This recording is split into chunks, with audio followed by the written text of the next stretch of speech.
Okay, now that the rings are gapped properly and installed on the pistons are assembled to the connecting rods, the crank is installed in the block, and everything is torqued. Now it's time to go ahead and install the pistons.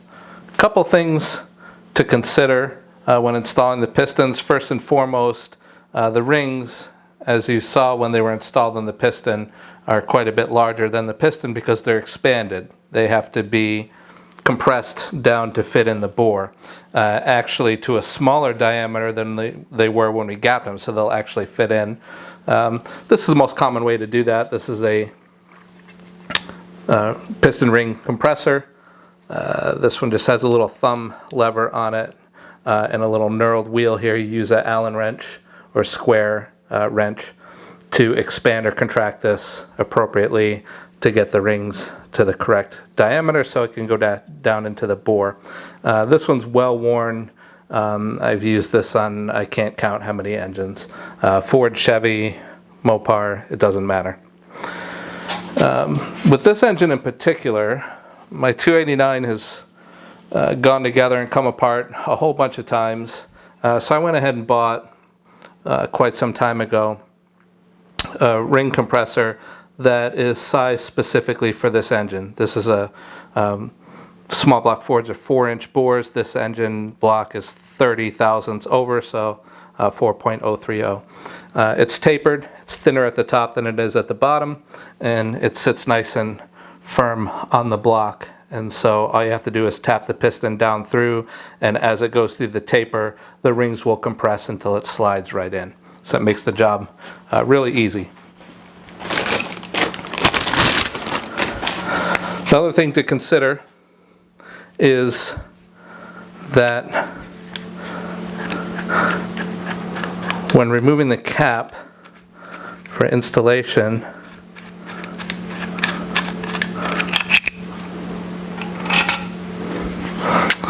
the rod has to go down into the bore of the cylinder. Now, if you're building an engine, it goes without saying that you've put a tremendous amount of thought and care into making sure that the cylinder walls are as perfect as you can get them, free of any damage of any sort whatsoever. And so, in order to protect the piston walls from being damaged when the piston is installed, you can use a tool like this. These are just plastic, and they're long enough so that before I've even put the piston in the bore, they're already sliding over the journal and the crankshaft, and they'll keep this connecting rod centered and away from the cylinder bore as I slide the piston down into the cylinder. You don't need anything fancy like this. You could use something as simple as a couple pieces of 3/8 fuel hose. It works just fine as well. I happen to have these, so I use them. But if you don't beat yourself up over it. Just get whatever you can afford. And then the cylinder walls have already been lubricated. Rather than pouring a bunch of oil in, what I like to do is saturate a rag with oil and then wipe the walls of the cylinders with oil. You just need a very thin coat. That's all that it takes, is a thin coat of oil. It's going to get coated much more thoroughly when the engine runs, but or starts initially, and oil gets splashed up in the cylinder walls. But at least in the beginning, all you need is enough lubrication so that the rings can slide up and down in the cylinder as you rotate it, as you rotate the engine for assembly without causing any damage. And so before I put this in, I'll give one final look at where the rings are. And now, as I mentioned, you don't have to put substantial effort into lining up the rings or separating the ring gaps, because they're going to rotate when the engine begins to operate. That's how they work. But just as a matter of course, go ahead and start with them not lined up. And just making sure that the rings are in their grooves as the piston is installed in the compressor.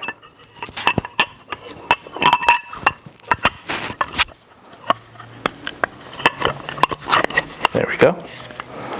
And so it slides on here really nicely. We'll slide the piston down in, set this flush on the bore. The skirt of the piston is already in the cylinder bore, so it's holding the piston in place. And now all I need to do is tap it in.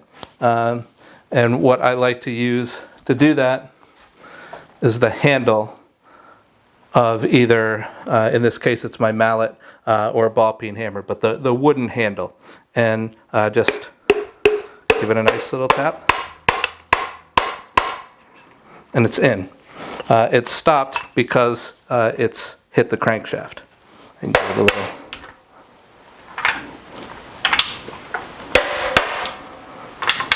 Move the crankshaft a little. And so now the rings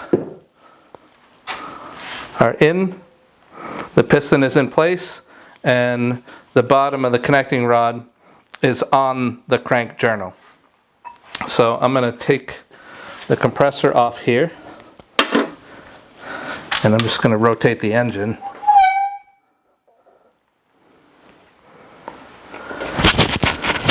And remove my tool. Looks like they're hitting the main girdle. There we go. Just rotate it just a touch.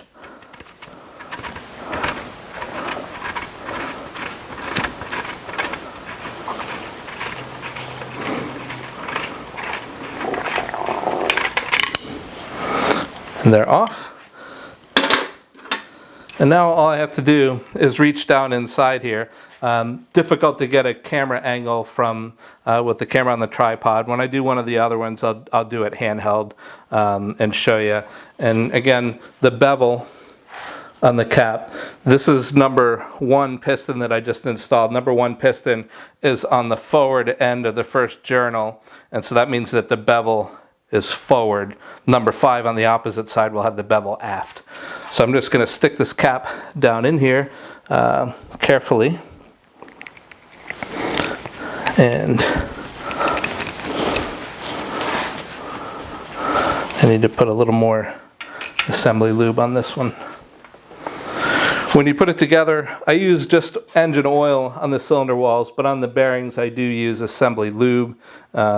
Not sponsored, but I like Driven. You can use whatever you like. But I use assembly lube because it's going to be a little bit before I start this engine up, and I want to make sure that there's going to be some lubrication on here for a while. So just put a dab on there, and I'll put my cap down inside.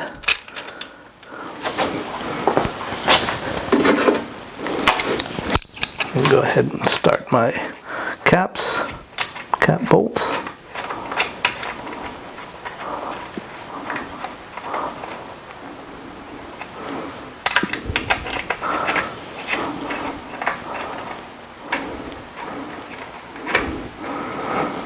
I start them by hand. I know a lot of people like to use their impact driver on stuff like this, but let me show you something.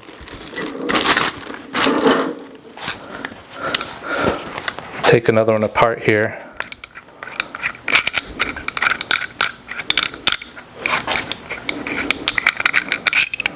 And you'll see that on the cap there's a slight protrusion here, and there's a recessed area in the other side of the cap. And when this goes together, you'll see when I place it together by hand, I can't push it together. It's a very light interference fit. I could wiggle it together or force it together, but I won't get that to close all the way up by hand.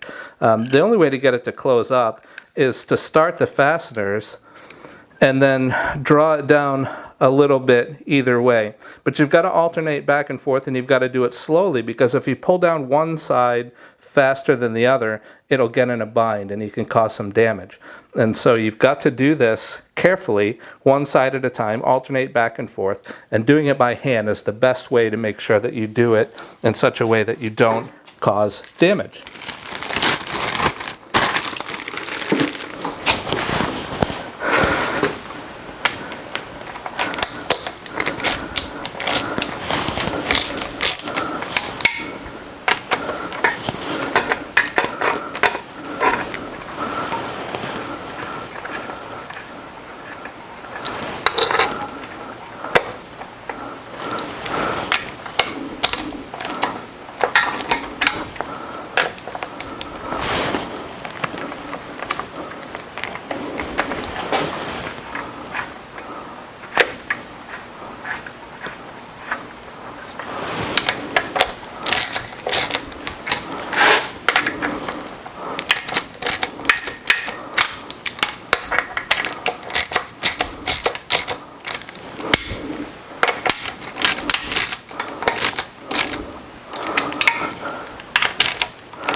And there it is, snug. Now I'm not going to torque these yet. What I like to do is just give it a little crank on the wrench to make sure that it's fully seated, so I know there's no gap there. And then I'm going to wait until I've installed all 8 of them in order to torque the fasteners, because that will reduce the amount of force it takes to actually rotate the engine. Once you torque them all down, it's going to take more force to rotate it than it will before they're torqued. And so while I'm still in the installation phase, I'm going to install all 8 pistons before I torque the connecting rods, and just use this ratchet to rotate the engine. And I'm moving it in a position that will allow me to install number 5, which is here.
Once you've got all 8 pistons installed, then you should be able to rotate the engine pretty easily. It's going to take a little bit of force to do it because you're moving all of the pistons up and down their bores with their rings dragging on the cylinder walls as you do. But you shouldn't have to be forcing anything. It should rotate smoothly all the way around. You shouldn't feel any binding at any point in travel. It should be a smooth rotation.